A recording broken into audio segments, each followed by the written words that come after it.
Once again, welcome everybody. Thank you for being here. I'm going to fly through the introductory part because every week we get new people, and I just want to make sure everybody has the context for what we're talking about here. Some of my original inspiration was, of course, Tree Crops by J. Russell Smith. It was the first time I ever read the two words together in the same sentence, permanent and agriculture. The whole thesis intrigued me. Why not raise woody crops that produce seed? And we can do that as an upper story and raising those seeds to feed livestock. Since 50% of the annual grains and legumes in his day were fed to livestock, now 80% is fed to livestock. So the same still applies today. We can raise livestock feed from trees. I don't necessarily enjoy the flavor of honey locusts, but a pig does, and I like pork. We're taking a lot of our background information from college-level textbooks. I attended Unity College in Maine, where I studied ecology. These are some of the updated versions. Doing a lot more research these days on restoration ecology, not just forest ecology.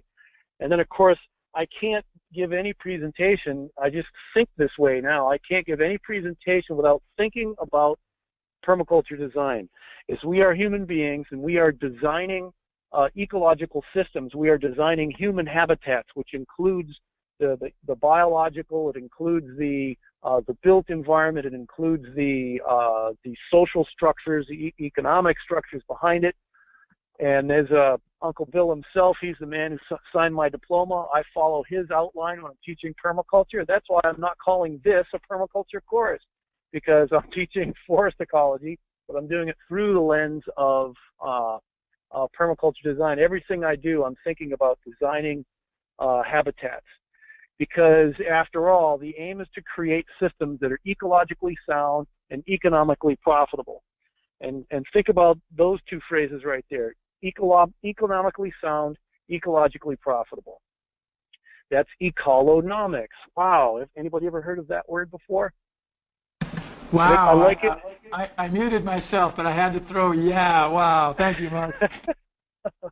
So, and of course, it's based on an ethic.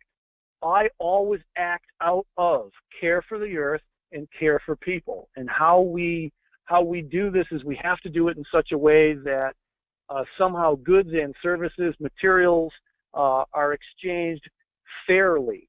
What that means is different in different places, in different contexts, different cultures, etc. There has to be some sort of way that we human beings can help one another to meet our basic needs and be fair to one another, and not to make other people's lives miserable or non-existent because we lived our own.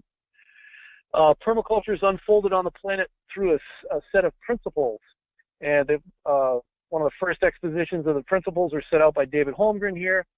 Observe, imitate, and interact. Well, now, by doing a presentation, of course, on forest ecology, we're basically going through step number one, first and foremost.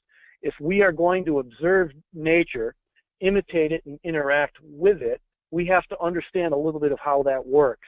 And so that's what forest ecology is all about, is understanding our planet and the plant communities that live on our planet, even if where we live is dominated by grass or non-living material, such as very dry desert areas. The rules of forest ecology, the rules of ecology apply everywhere on the planet. We're just calling it forest ecology because in most circumstances, most permaculturists, most restoration agriculturists are relying quite heavily on woody perennial plants. And throughout all of our series, we'll be going through all these different permaculture principles over time. And these are some with Mollison. Once again, observe and imitate nature, interact with it, accept feedback, and then to work with nature rather than fight against it.